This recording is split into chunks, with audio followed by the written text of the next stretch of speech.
On August 14, 1947, a new nation was born. And several weeks later, the infant country, Pakistan, took its place among the free governments of the world in the family of United Nations. Carved out of the subcontinent of India, Pakistan ranks 5th in population among the countries of the world. Its land area is split into 2 non-contiguous geographical units in the eastern and western sections of what had been Britain's Indian Empire. For thousands of years, even before the time of Alexander the Great, the Khyber Pass has been the traditional gateway to the subcontinent. Today, this ancient route of the invader leads to the border of the free nation of Pakistan. Centuries before the birth of Christ, the Khyber Pass was one of the most important trade routes between Central Asia and India. Caravans still traverse the passage in much the same manner as they did 2,000 years ago. Along the route, fortified villages offered secure shelter to travelers who were under constant threat of attack by marauding tribesmen. Most of the traveling bands that set out to make the difficult trip across the craggy defile were usually well loaded with goods that could bring a considerable price once their destination was reached. As elsewhere in Asia, religion has been a dominant influence in the area which is now Pakistan. After the creation of the new Muslim nation, believers in Islam poured in from India in great numbers. And today, of the 80 million inhabitants of Pakistan, 68 million are Muslims. The people of Pakistan represent a variety of racial stocks. Present-day Pakistanis may trace their ancestry back to Indo-Aryan, Semitic, Mongol, and Dravidian peoples. The average Pakistani is today a swarthy, stocky person. The rugged life in the northwest frontier province has made the Pathans somewhat heavier in build and tougher than their neighbors to the south. The bearing of the frontier Pathans is proud and resolute, and they are regarded as one of the sturdiest peoples alive today.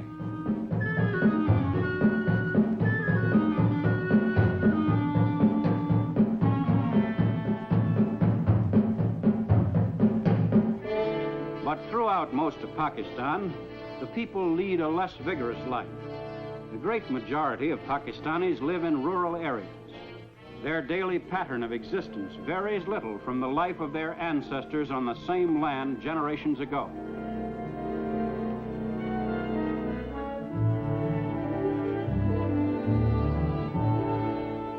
Throughout Pakistan, most Muslims still dress in the traditional manner.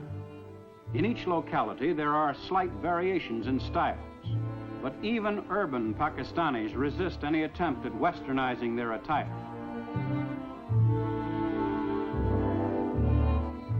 Some women still cover themselves from sight with the ancient burqa. Everywhere, the face of this young nation today gives evidence of its religious heritage, from which the country derives its strength and unity.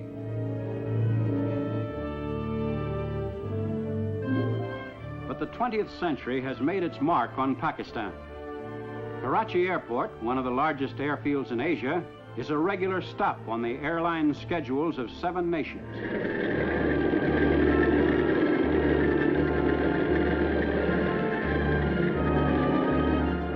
Pakistan, no longer a remote region, is now only a matter of hours from the capitals of Europe.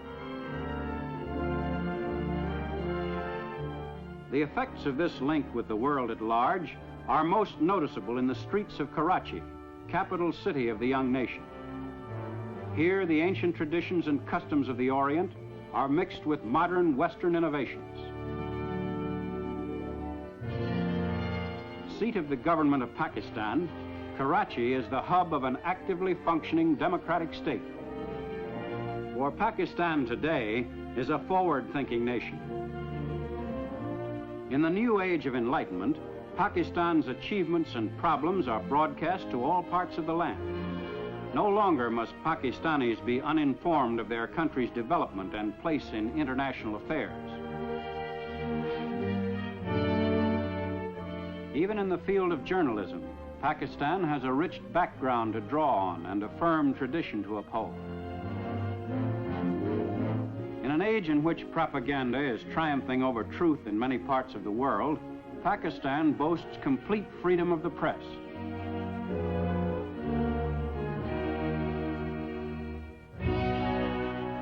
But these freedoms have not been easy to achieve. Pakistan's history to date has been far from smooth. When Muhammad Ali Jinnah took over the leadership of the country as the first Governor General, there were many serious problems to be faced. The task of rehabilitating the masses of Muslims who had migrated to Pakistan was second in importance only to the deteriorating political relations between Pakistan and neighboring India, also freed from British rule. The open hostility between India's Hindus and Pakistan's Muslims made the new Muslim nation's first years very difficult ones.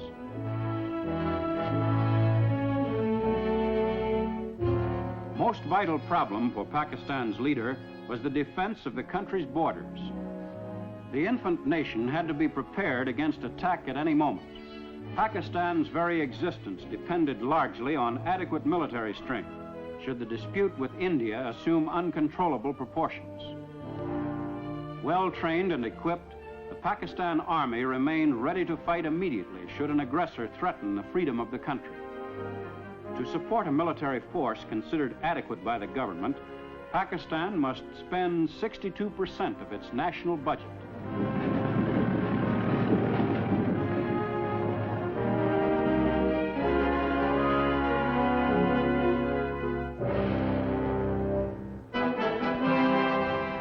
To keep its army well schooled in techniques of modern warfare, Pakistan has retained the services of a number of senior British Army officers. These officers have a thorough knowledge of the problems of warfare in that type of country.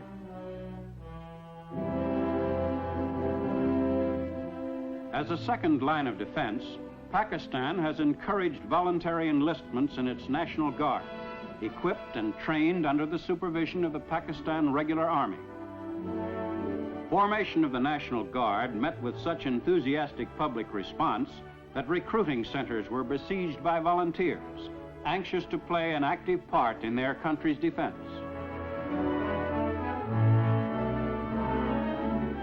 A women's branch of the National Guard was also formed to be put into service in case of a national emergency. Volunteers in these units perform their military duties with determination and spirit. The chief dispute between Pakistan and India has centered on the Principality of Kashmir in the north.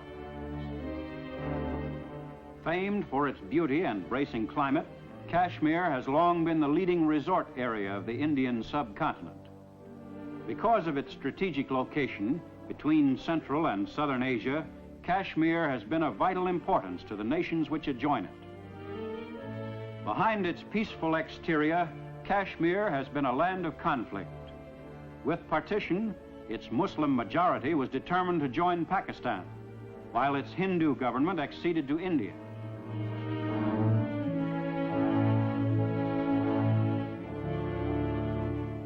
After months of military operations for control of the area, a ceasefire agreement between Pakistan and India was put into effect in January 1949 through the United Nations. In April 1950, relations between Pakistan and India were improved considerably by meetings between the prime ministers of the two nations, Liaquat Ali Khan and Jawaharlal Nehru.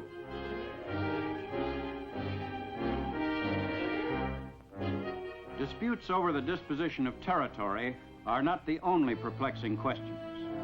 West Pakistan is one of the most extensively irrigated areas in the world, but the headwaters of the rivers which feed that system are in Kashmir and in India. If the principal flow of these rivers were lost to Pakistan, large areas of the country now fertile would become arid. Should India divert the course of these rivers, Pakistan's irrigation system would become useless. Since Pakistan is chiefly an agricultural nation, such a move on India's part would be ruinous to the economy of the country as a whole.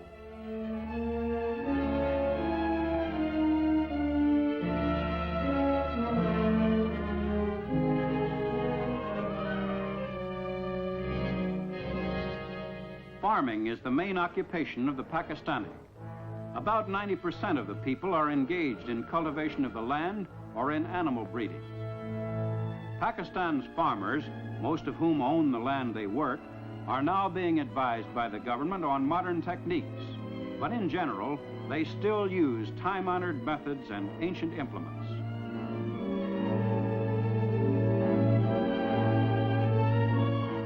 Food crops play a most important role in Pakistan's economy. Wheat is the principal food crop of West Pakistan, which raises 99% of Pakistan's total of more than 3 million tons a year. This production is more than sufficient for the needs of the entire country, and the balance of the crop, some 600,000 tons, is available for export. More than 3/4 of Pakistan's total area under cultivation is devoted to the raising of food crops. Most of Pakistan's 80 million people live in villages which range in size from a population of a few hundred to several thousand. Each villager, by nature an individualist, takes an important part in the life of the community. In most cases, the village is self-sufficient. All minor disputes come before the village council, chosen by the villagers themselves. The council selects a headman from among the group, and when a puzzling local problem must be settled, the council meets in open session. A villager may accuse a neighbor of grazing cattle on his land, and the defendant must explain his side of the case to the council.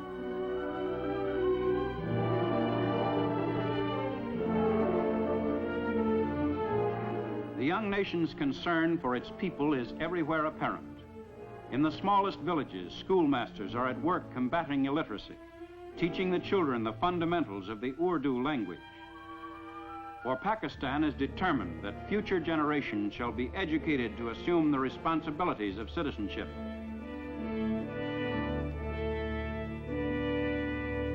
One of the favorite forms of relaxation in the villages is a game of volleyball, a popular sport throughout Pakistan. There are few villages which cannot field a good team.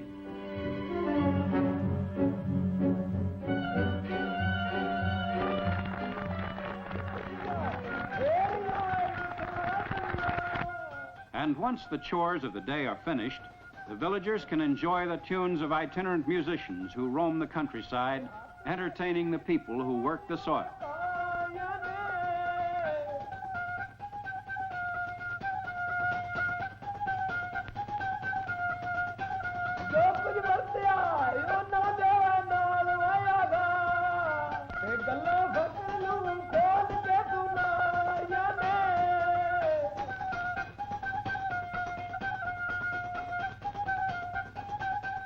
Jute is the most important non-food crop, the principal source of financial income to East Pakistan. Called the golden fiber of Pakistan, jute is used for sacking and in carpets, linoleum, and upholstery. More than 3/4 of the world's supply of jute is raised in East Pakistan. Because the nation was left without a jute mill when British India was partitioned, the fiber could not be processed in Pakistan. Pending the construction of mills, Pakistan exports the raw fiber. All of East Pakistan's exports are funneled through the deep-water port of Chittagong on the Bay of Bengal. Through this port are routed also all shipments bound for West Pakistan, the only surface supply route between the two sections of the country. At Karachi, principal port of West Pakistan on the Arabian Sea, the ships of the great maritime nations discharge their cargoes of machinery.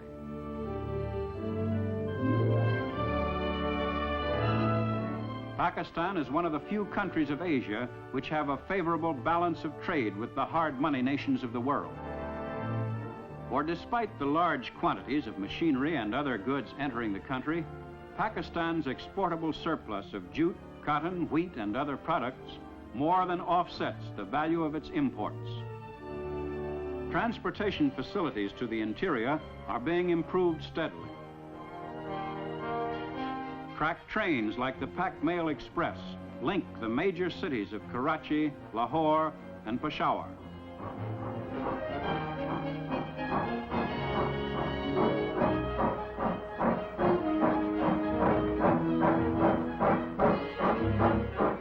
Since most of Pakistan's railways fell under the classification strategic at the time of partition, the government had to maintain them without adequate financial return. But the difficult period ended after some 7 months, and today the railways are on a sounder operating basis than ever before. The railway repair shops are busy converting coal-burning locomotives to diesel-type engines, for Pakistan is short of coal and oil is cheaper and more readily available. Pakistan's concern with its progress and future course of action was epitomized by Prime Minister Liaquat Ali Khan. We will never allow our freedom to be taken away. We shall fight aggression wherever it may be. And Pakistan shall cooperate with all those countries who want peace in the world and progress of mankind. To protect that peace and to achieve that degree of progress, the people of Pakistan are united in their resolve to work ceaselessly. For Pakistan is building for the future, and each Pakistani has a stake in that future. The people of Pakistan today are certain that their young country will grow and prosper, and will, in the years ahead, continue to win the respect of the other free nations of the world. Time marches on.